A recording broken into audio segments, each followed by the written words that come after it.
In today's video, I'm going to teach you how to check if my site is down Squarespace. If your site suddenly won't load, don't panic. Let's walk through a clear, reliable process to figure out what's going on and narrow down the cause.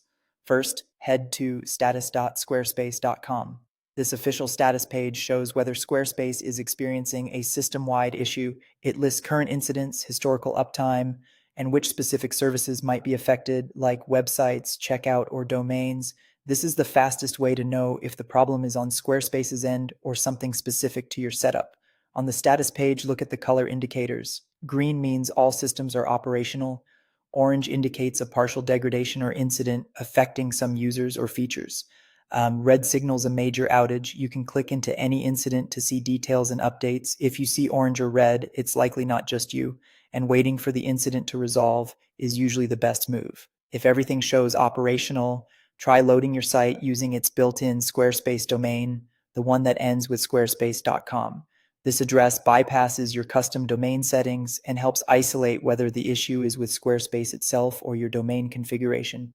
If your site loads correctly with the built-in domain, that's a strong sign the issue is related to your custom domain. It could be a DNS configuration problem, a connection status issue, or a temporary delay from recent changes. Next, open your Squarespace account and go to Settings, then Domains. Confirm that your custom domain is connected and there are no warnings such as domain suspended. Look for a clear connected status and make sure the domain you expect is set as the primary domain for your site.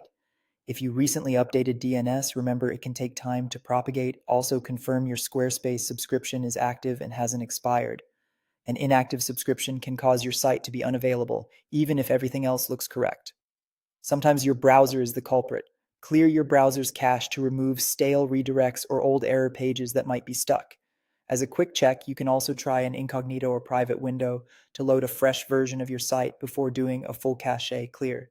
Finally, test from a different network or device. Try a phone on cellular data if you are on Wi-Fi, or switch to another browser or computer. This helps rule out local network blocks, DNS issues with your provider, or browser-specific glitches.